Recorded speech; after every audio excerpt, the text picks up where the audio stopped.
Этого дня Эдди ждал целый год. У Эдди и его одноклассников была давняя традиция.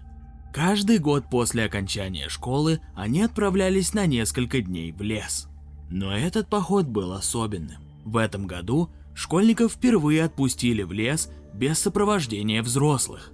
Эдди и его друзьям очень нравилось ощущать себя взрослыми. Они создали чат в мессенджере и каждый день обсуждали там детали похода.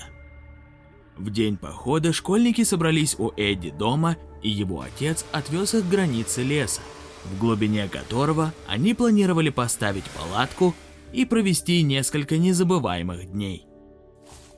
Эдди строго-настрого запретил отцу провожать их и настоял на том, чтобы отец немедленно уехал. Через несколько часов школьники нашли отличное место на берегу озера, где они поставили большую палатку. Чтобы избежать пожара в лесу, Эдди и его друзья выкопали яму для костра и обложили ее камнями по периметру. Так, как это делали их родители. Насобирали дров и отправились купаться. Это был чудесный день. С наступлением темноты школьники собрались у костра, чтобы пожарить маршмеллоу и выпить газировки. А чтобы вечер был не скучным, решили рассказывать по очереди страшные истории. Микки рассказал историю про поезд-пожиратель, Тони вспомнил историю про оборотней, а Стиви рассказал историю про то, как однажды мама, папа и сын отправились на выходные в этот самый лес, и ночью ребенок пропал. Сначала родители искали сына самостоятельно, потом позвонили в полицию, потом подключились поисковые отряды, но ребенка так и не нашли. Зато нашли гигантские следы, которые вели от палатки, где жил ребенок, куда-то далеко в лес. Стиви поведал, что с тех самых пор призрак мальчика до сих пор гуляет где-то в этих лесах. Над этой историей все посмеялись, но на самом деле она их испугала. Просто они не хотели этого показывать. Когда над лесом взошла полная луна, а костер почти догорел, друзья решили отправиться спать. Не спалось только Эдди.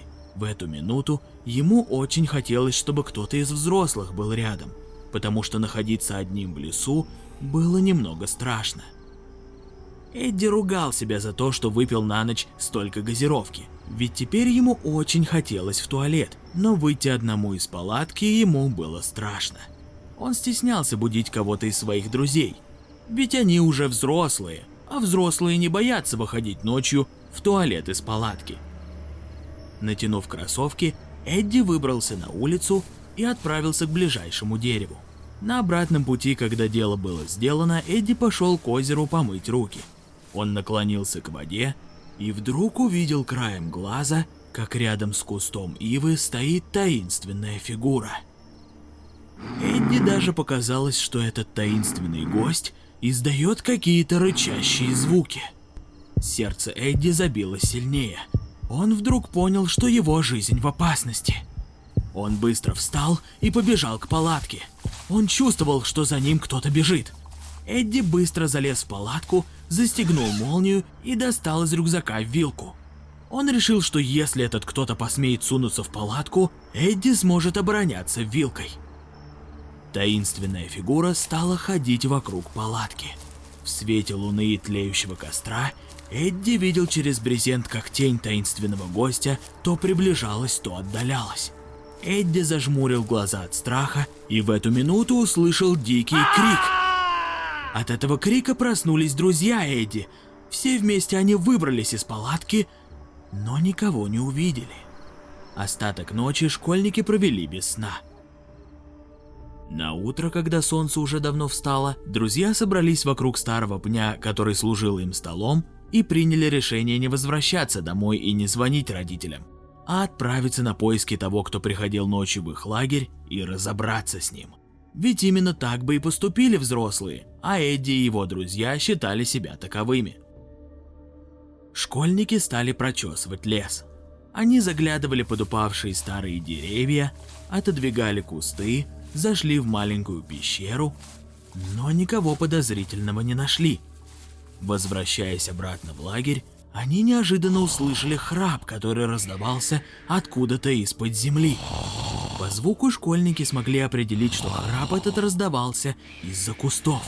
Вооружившись палками и камнями, они аккуратно отодвинули ветки и увидели, что под кустом в яме спал бородатый вонючий бездомный. Эдди тут же узнал в нем ночного гостя. Школьники начали кидать в него камнями.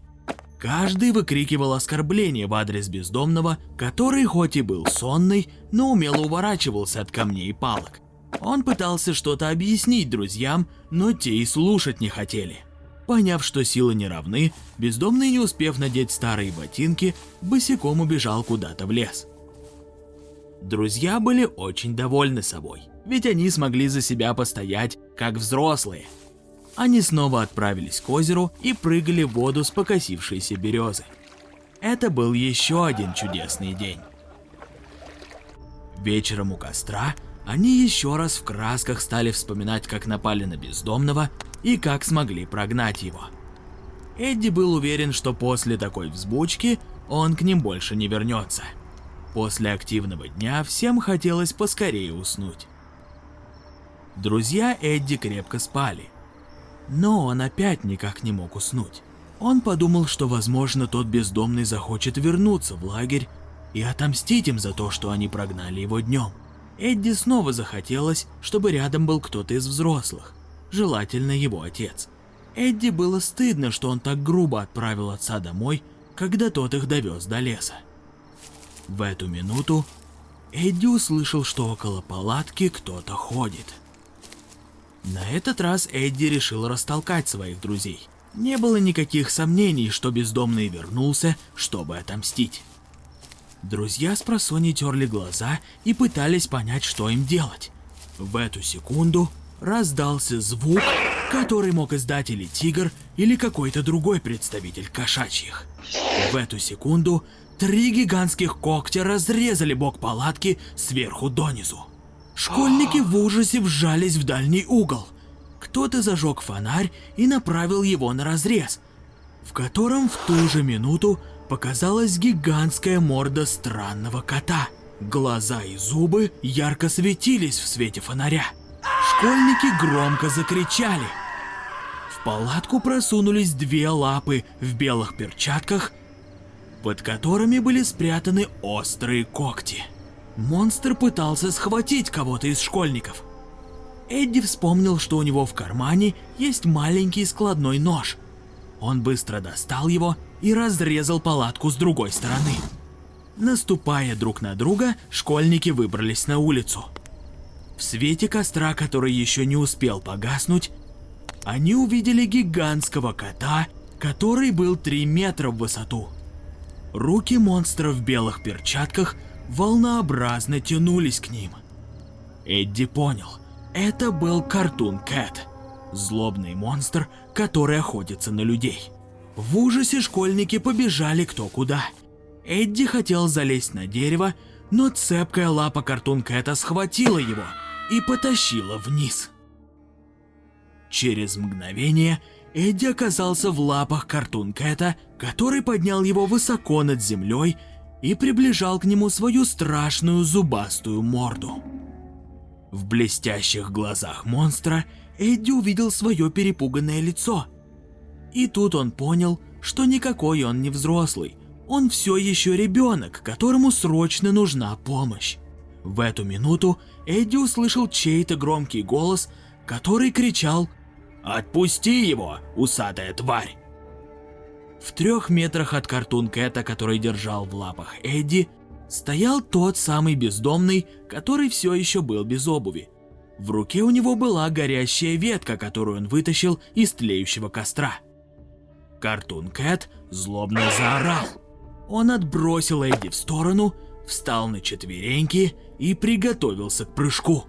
Бездомный принял воинствующую позу и готов был дать отпор монстру. В эту минуту Cartoon Cat прыгнул, и между ним и бездомным завязалась драка. Искры от горящей ветки, которой бездомный наносил удары коту, разлетались в разные стороны, превращая драку во что-то очень зрелищное. Силы были неравны, и монстр повалил бездомного на землю. Эдди понял, что пора стать по-настоящему взрослым и помочь бездомному. Он схватил еще одну горящую ветку и побежал к Картун Кэту. Из своих убежищ повылезали друзья Эдди и тоже стали хватать горящие ветки. Они стали кидать их в Картун Кэта. Одна из них угодила монстру в морду. Картун Кэт взвыл от боли и скачками убежал в лес. В воздухе пахло паленой шерстью. Школьники подбежали к бездомному. Он был жив и даже почти не ранен. Только несколько царапин на его лице говорили о драке с монстром. Позже у костра бездомный поведал школьникам, что он давно живет в этом лесу и пугает туристов, чтобы те немедленно уходили из леса. Таким образом, он спасает их от лап Картун Кэта. Эдди и его друзьям стало стыдно, что днем они напали на бездомного, но он сказал, что он не обижается. До утра они сидели у костра, ели маршмеллоу и обсуждали монстра. Утром бездомный проводил школьников до обочины. На прощание они оставили ему еду, которую не съели, спальник и нож, а Эдди подарил бездомному свои кроссовки, которые оказались ему как раз. В эту минуту из-за поворота показалась машина отца Эдди. Ребята радостно замахали руками. Когда машина остановилась и отец Эдди вышел, друзья решили познакомить его с бездомным, но тот неожиданно куда-то пропал. В воздухе остался только легкий и неприятный запах, который обычно исходит от всех бездомных. Если тебе понравилась эта история и ты хочешь как можно больше крутых видосов на канале Аниматор, то обязательно ставь лайк под этим видео, пиши комменты, подписывайся на наш канал и не забудь нажать на колокольчик. Оставайся с нами!